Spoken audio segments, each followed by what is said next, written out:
Okay. All right, so I'm going to just jump right into this. So tonight we're talking about Zacchaeus.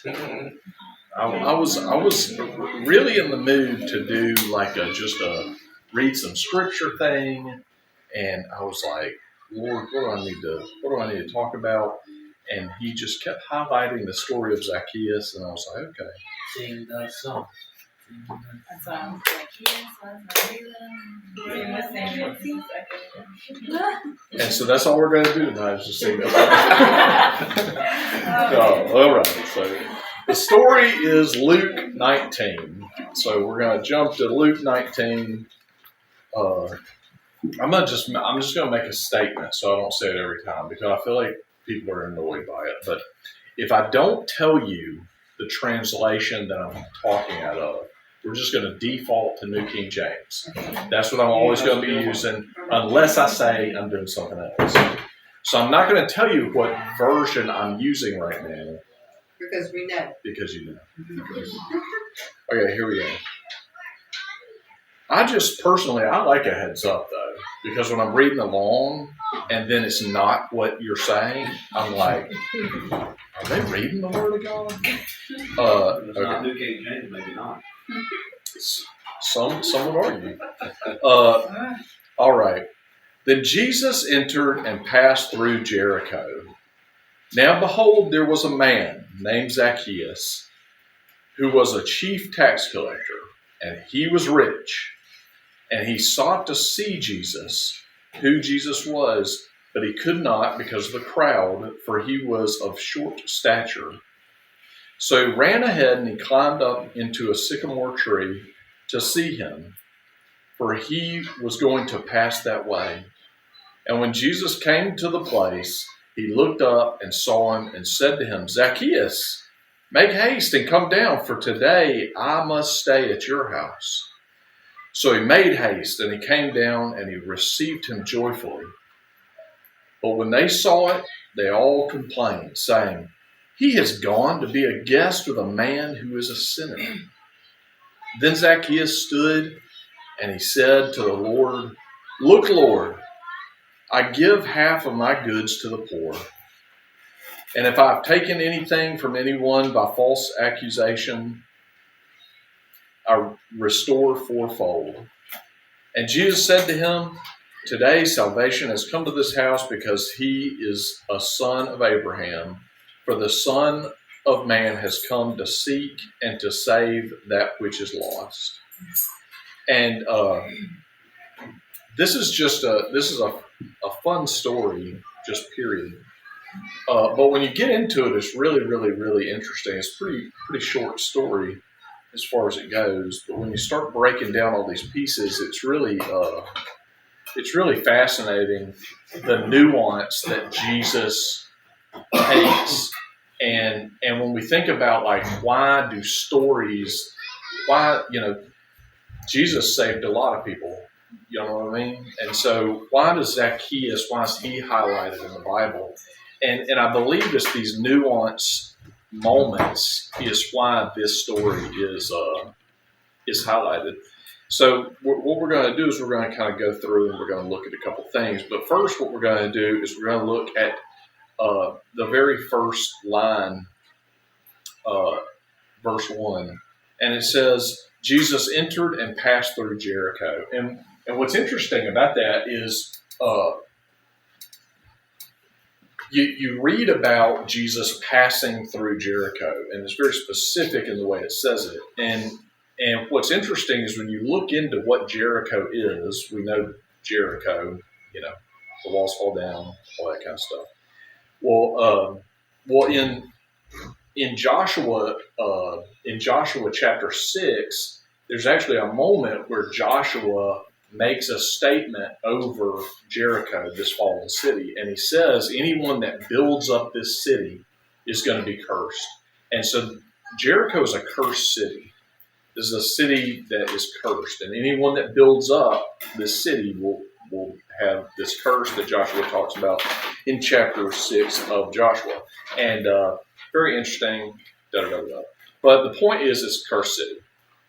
And so that's actually why Jesus is passing through it, is when you look at it, it talks about that that Jesus is not going to stay there. He's going to pass through Jericho because he doesn't stay in the city, which I thought was interesting. But also it's interesting that it is a cursed city that this story takes place in. And that's because what makes that interesting is because of Zacchaeus and who he is. And so Zacchaeus is a Jew, and what makes that important is he's also a chief tax collector. So he works for the Roman government, which has taken over, right? So the Jews are not super excited about any Jew that works for the Romans, specifically a Jew that cheats his own people. So, and that's not only what Zacchaeus does, but Zacchaeus is also great at it. He's so great at it that he is the chief tax collector. He is the best of the best in this area. And what's interesting about this job is it talks about a publican, is what it's called, but a publican that's Jewish has sold out his nation. And in those days, the people of Israel were governed by Rome, and the Roman government had a system where they turned over the dirty business of tax collecting. They would turn that over to natives of the countries that they took over, and in doing that, instead of like rough housing and sending out bookies to go get the money and all this kind of stuff, they didn't have to do that because the natives would take care of it, these native people. And so what they do is they find someone that's willing to more or less be a traitor to their fellow people, and who would betray their nation for a price, for a really, really, really, really, really good price. And the way it worked is a publican, these tax collectors, could purchase territory, so they could buy territory from the Roman government, and so and when they buy it at an extraordinarily good rate, but they had to tax this area. So they're in charge of this area, and this is where they tax, but they get a cut, obviously, right? But they have to give a certain amount to Rome, and so then they collect taxes in the sector at whatever rate they choose. Now, what makes that interesting is Zacchaeus is the chief tax collector. So what we can begin to assume here is that he owns some sort of territory, right? He owns something in this area that he is taxing because that's the job. So, and it goes back to why it's interesting that Jericho is cursed, that it talks about anyone that Joshua ends up talking about, like anyone that builds a foundation here or walls and all this stuff, there's these curses that accompany it. And this area is a cursed land. And we can assume that Zacchaeus, because he's in this area, he owns part of this land. And that's pretty interesting, that not only is Zacchaeus, has he betrayed the Jews, he's a traitor to the Jews, he also owns land or runs this area of land that is this cursed area of land that was cursed by Jews. And which just, again, makes him just terrible in a lot of people's eyes. And which I thought was just very, very interesting. And so we read that he's the chief tax collector and he was rich. So that alludes to he has taken a ton of money from folks. And that he's rich means that he's not just taking what the Roman government requires him to take, but he's taking more, obviously.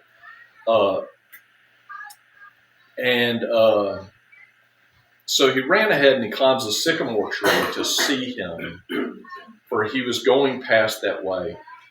But before I say that, he sought to see who Jesus was. And that's a really interesting way to say that. He didn't say he was trying to see Jesus. He was trying to see who Jesus was. He was trying to see who this man is, not just see the man, right? Not just catch a glimpse of a miracle or something like that, but really see who Jesus is. How he was trying to do this, I'm not sure, unless he's just, feeling him out kind of thing. But he's looking to see who Jesus was, and he can't see. And so he goes and he climbs this sycamore tree. And what's interesting about a sycamore tree is these sycamore trees have very horizontal branches. They're very climbable looking trees, honestly. But they're an evergreen, and they have very dense foliage. And what makes that interesting is this tree would be very easy to hide in. And I think that's important. I think that's an important aspect of just why it's a sycamore tree, why he picked this type of tree. And I think it's because he wants to get in this tree and he doesn't want to be seen. He wants to get in this tree, he wants to see. And it says, he ran ahead and climbed into a sycamore tree to see him, for he was going to pass that way. Not so he could be seen, but to see Jesus. The point wasn't for him to be seen. It was for him to see Jesus and who Jesus was.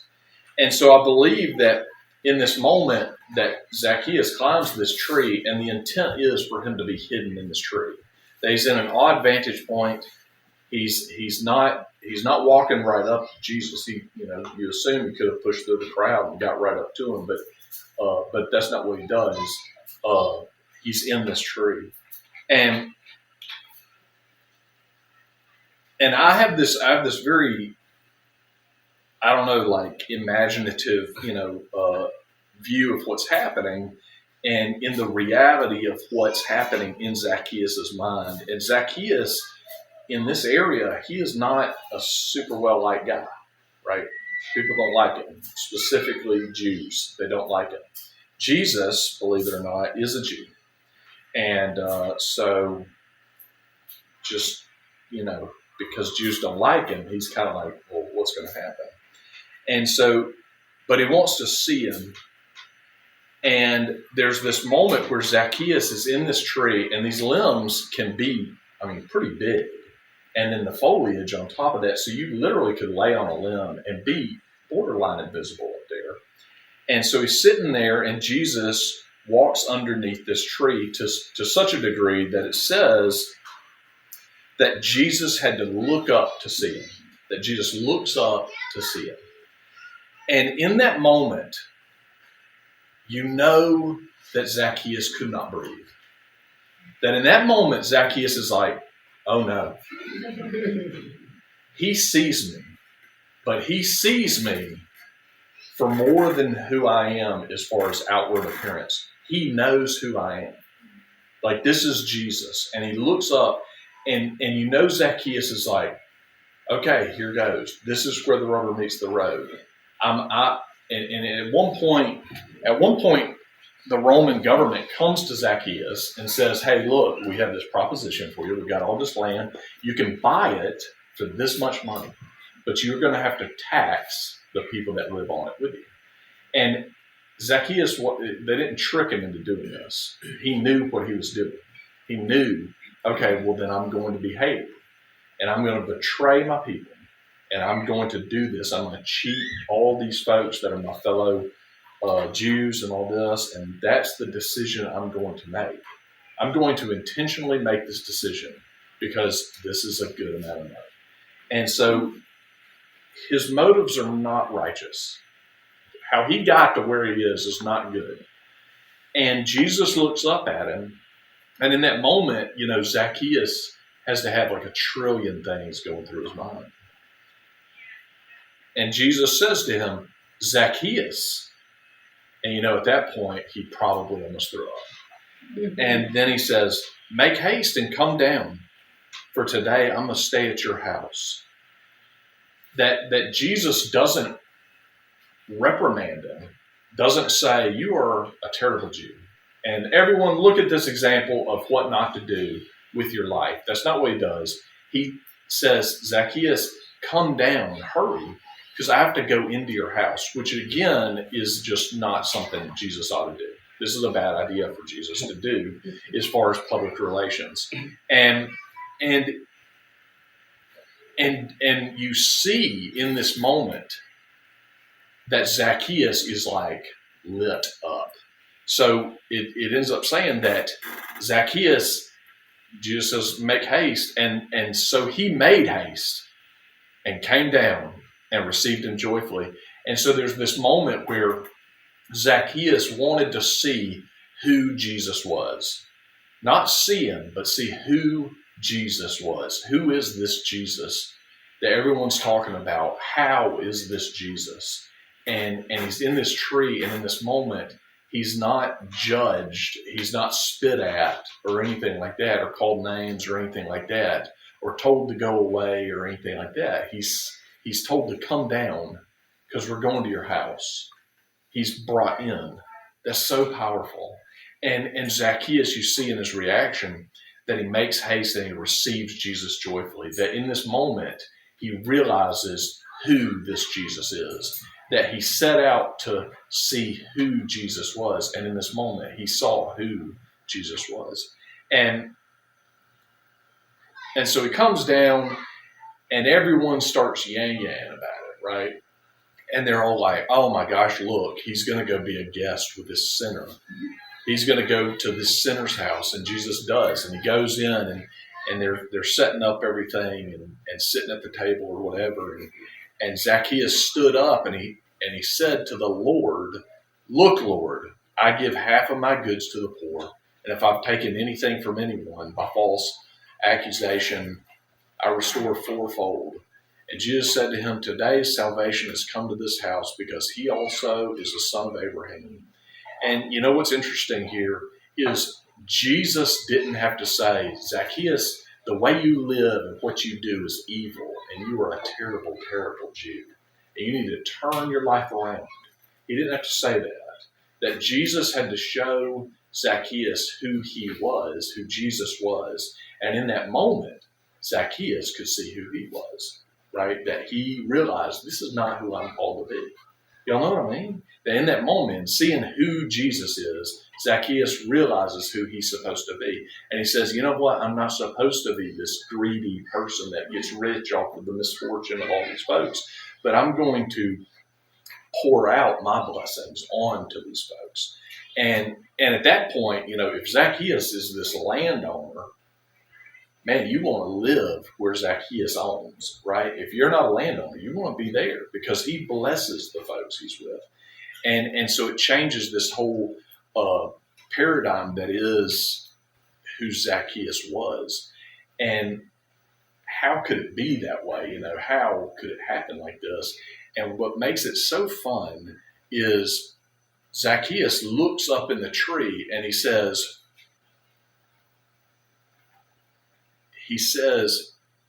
pure and innocent, make haste and come down, for today I'm going to stay at your house. Because Zacchaeus means pure and innocent. It doesn't mean greedy. It doesn't mean rich. The name Zacchaeus means pure and innocent. But Zacchaeus was a cheater, and he was a traitor. He was obviously guilty, but that's not who he was. That's what he did. Y'all know what I mean? And when Jesus spoke to him in love and said, come down, we're going to your house, he realized, I'm not Zacchaeus the guilty and shameful. I'm Zacchaeus the pure and I'm innocent. And I'm loved by God. Y'all know what I mean? That's a crazy story. And what makes it even crazier is when we look just one chapter back and you know, Jesus had these crowds that would go with him, and you'd assume, you know, a bunch of folks just kind of roll with him, you know, kind of like a groupie kind of deal, you know, disciples. But then there's the other ones that just show up at every show. And in Luke 18, which is only one chapter backwards, is the Amplified version.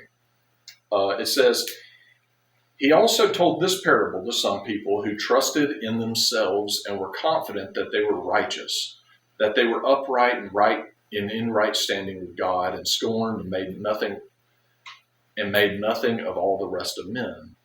2 men went up into the temple to pray, and one was a Pharisee and the other was a tax collector.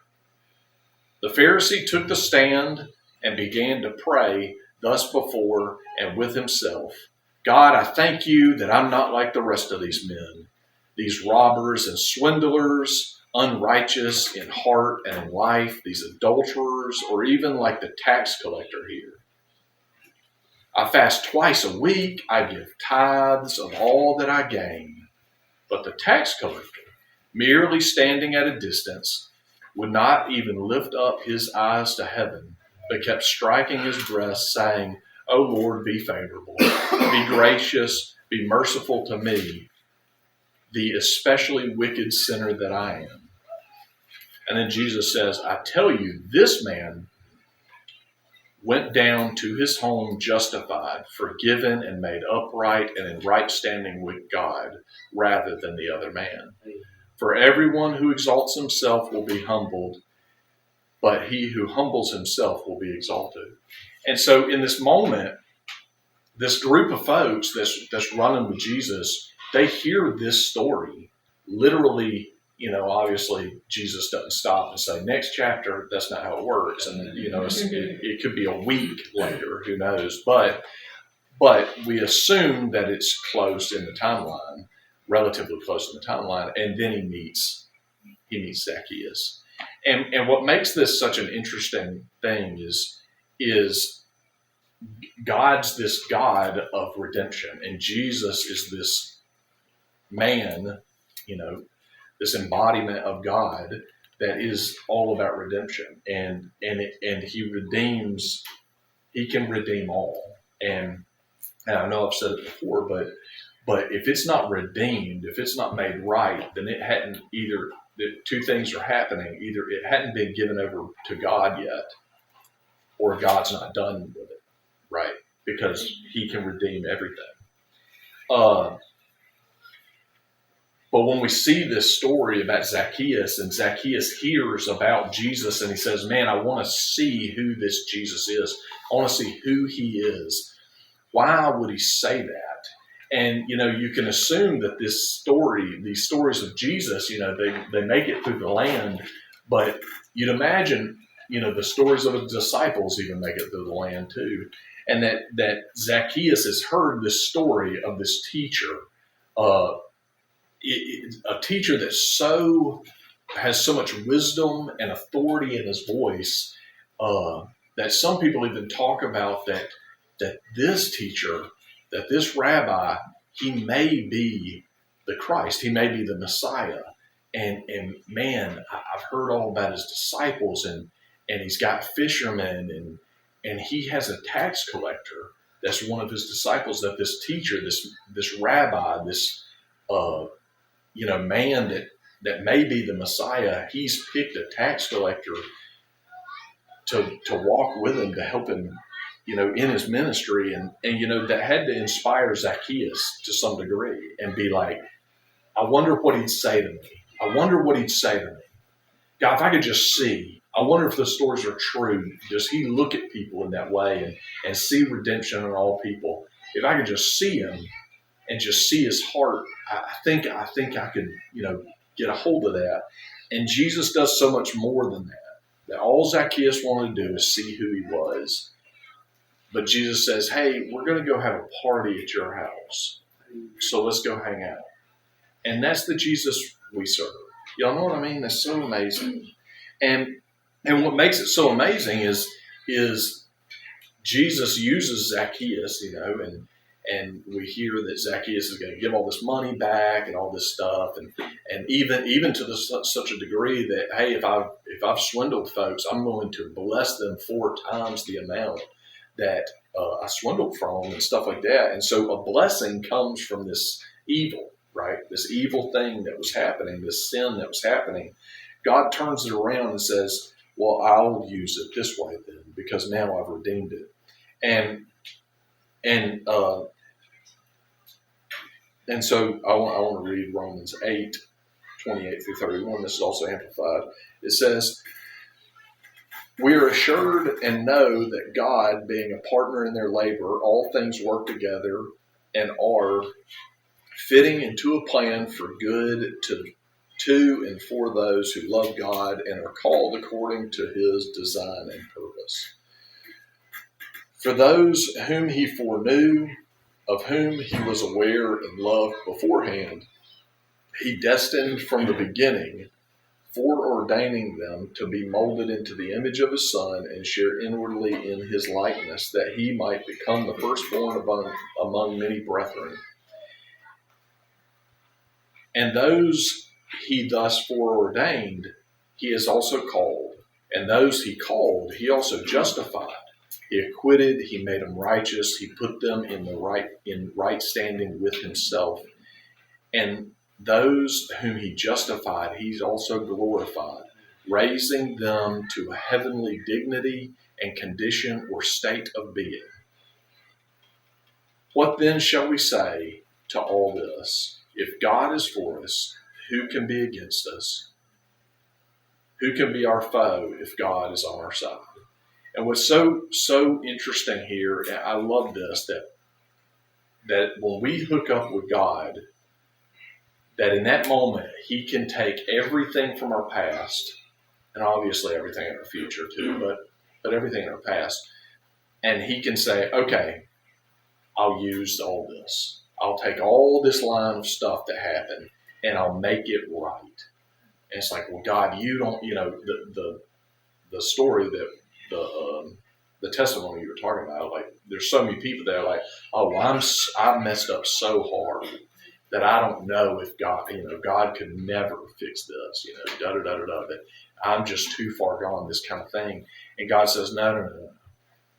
When you come to me, I've already foreordained you. It's just your timing when you get to me, And he says, and when you get to me, you'll be justified. You'll be acquitted, made righteous, and be put in right standing with him. And when you're justified, you'll also be glorified. You'll be raised to a heavenly dignity and condition of state of being. And it's like, that's pretty intense. And what's interesting is as what religion does to us is it says, don't make a mistake. And it says, don't make a mistake. Don't make a mistake. Because the moment you make a mistake, then you're not perfect. And that's not real, right? The Israelites get scared and they say, okay, Moses, we're really excited about God wanting to be our king and dwell among us and everything. But we're not that excited. Because he scares us and because he's super intense. And so if you could just go up there, talk to him and just tell him, hey, thanks for the offer. But if you could just let us know what we need to do to make you happy, then that's what we'll do. Which is odd because Moses can't even be away in that period of time that they're just waiting for the instructions before the moment he comes down and they've already made another god. Which is odd that they were like, just go tell the Almighty that we'll just do whatever he says. And they were like, maybe we ought to make a golden cow. It's like, I think that's probably number one, don't do that. But they do. And in this moment, they get the Ten Commandments, they get the law, right? Which is more than just the Ten Commandments, but Ten Commandments is what we think of. But it's a bunch of don'ts. And it says, don't do this, and don't do this, and don't do this, and don't do this, and don't do this, and don't do this. And it says it more than 10 times, because there's the Ten Commandments, but then there's the rest of the law. That one of the things it says don't wear blended material, right? If you have something we'll think you're going to work out, so you're going to wear something that's made out of rayon and what's something else, cotton. It's polyester and whatever. And so now you broke the law and you've failed God. Okay? And that's the point. The whole point of the law was designed to make you fail, to show that you'll never be good enough, The only way you'll ever be good enough is to have a relationship with God. And in this, that's what Jesus is saying. That's what's being said here in Romans.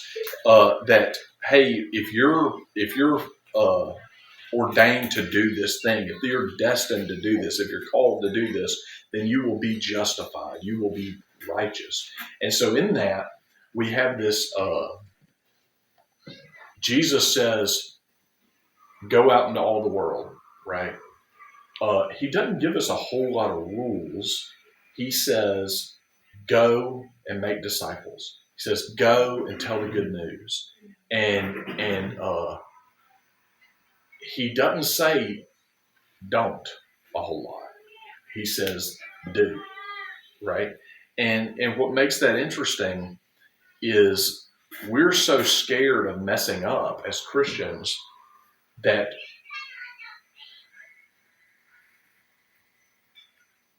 I worked with this person, and this person was so concerned about screwing stuff up, they would screw stuff up all the time. They were just so focused on not screwing it up that they'd screw it up. And literally, I'd just tell them all the time, like, "Hey man, just chill. Just chill out, just do it. Just do it." I don't know how to say it different than what I'm saying. Just go and do it. And I mean, if there's some mess ups, that's fine, but don't get so wound up that it takes you forever to finish it because you're so scared you're going to screw it up. And then on top of that, you still screw it up. So it took you forever and you screwed it up. At least make it fast and screw it up. I mean, one of those is better. And I feel like, there's this verse that talks about that God prunes us. He prunes us back, right? And he doesn't say don't grow in this direction. He says grow. And if you need to be pruned, I'll prune you back. And it'll produce more fruit. But if you get out of growth the way I want you to grow, I'll let you know. And we're so scared that we're going to screw something up. And I'll tell you what religion does. Religion says you will offend the Holy Spirit. That was like my verse when I was a kid. I was like, oh, I don't want to do that. I'll offend the Holy Spirit. This Holy Spirit fella, he is really offendable. And, for it to be Almighty God, he sure does get offended easy. And we take these verses out of context and we make these, the other thing is Jesus says to the Pharisees, the church, he says, you put these requirements on people that are too difficult. Jesus gets mad at the church because they make this out to be rules when it's not supposed to be rules. And so what I'm ended up getting at is God calls us to live. He calls us to live in him and for him and towards him, right? And if we're moving through life and going, man, this is not what I was going to preach on tonight. But if we're moving through life and we're just trying to get in his direction, we're going to make it to him. And I don't like to hear this. Not that there's not precedent for it, but I don't like to hear it. That people will get so wound up and they'll go, well, I don't want to miss God. And my response to that 99.99% of the time is, if you think you're fast enough or good enough that you're going to get around God, then you're being prideful. And here's an example. If when my boy Elisha was a little tiny human person, he crawled like Quasimodo. It was so sad. It was so sad, but and cute. It was cute, but it's one of those things that if you just saw it, you just wouldn't know if there's something maybe wrong with it. But there wasn't. He just did his deal the way he wanted to. Well, one day he learned to stand up. On the day he learned to stand up, he learned to run. He didn't learn to walk ever. He learned to hunchback crawl, and then he learned to stand, and then he just, it wasn't really running, it was just he was always chasing his own head because he'd move forward and then he's running after his head so he doesn't fall face first. But he was always running 100 miles an hour. Well, I don't care. I'm proud of him walking, right? So if he's on the other side of the room and Elisha gets up and he stands up, I'd go, hey, come here, kid, come here, Elisha. And he would run towards me. Now, he wasn't great at running, right? Because it's really just fighting gravity that's pulling his head. And so he wasn't like super stable or anything, but there was never a moment that he was concerned he was going to miss me because he's going to run at me. And Daddy can strafe, right? I can move to the left and I can move to the right as long as he's coming at me. Now, if he runs the opposite way, I'm going to have a harder time catching him. But if he runs at me, I will get him. And so often we get so wound up about, man, I don't want to mess it up. I don't want to miss God's timing. I don't want to offend the Holy Spirit and, ruin this thing. It's like, you're not that big. You're just not that big. That God is about choices. He's about free will. If your will is, Lord, I really want to make the right decision here, but I sure am having a hard time hearing you. But I really want to make it the right decision. And you make a decision, it's probably going to be the right one. Even, here's the crazy part, even if you make the decision, Lord, I want to buy the right car, and I want you to give me the right car. And it's between this one and this one. I'm feeling this one, but I want you just to give me a sign. And he doesn't do it for whatever reason. He does sometimes, but this moment he doesn't. And you're like, okay, well, I feel like I'm supposed to go with this car. And you buy the car and you're driving down the road and it's 35 days past when you bought it, so you can't take it back. And the transmission falls out of it and all the wheels fall off and it just skids down the highway. And you're like, oh my gosh, I miss God. You probably didn't, actually. That's probably just some weird thing that God's about to do something with, honestly. That we get so wound up that the enemy will come in and something will go wrong, or it won't even go wrong, it'll just not go the way you think. And we'll be like, oh man, I must have missed God. And it's like, nah, it's probably just this is happening. Well, I feel like I'm missing God. Well, that's probably the enemy telling you you miss God. Were you looking for God? Were you trying to do it right? Yeah, I was trying. He didn't say anything. Well, guess what? He's not an idiot. He knows how to talk to you. If he wants you to hear him, he'll make sure you do. It's not super difficult. When we don't hear God, when we miss God, it's typically because we intentionally did that. We did not want to do it. Here's the story. God says, Dan, I want you to go pray for this person. And I go, if that's you, Lord, say it again. He goes, I want you to go over there and pray for that person. I go, okay. But that could be me inside, talking in my own head about something I really, really, really never want to do, ever. I never, ever want to do that, but that could be me. So, Lord, if that's you, I need a sign from you. Go over there and pray for that dude when church is over.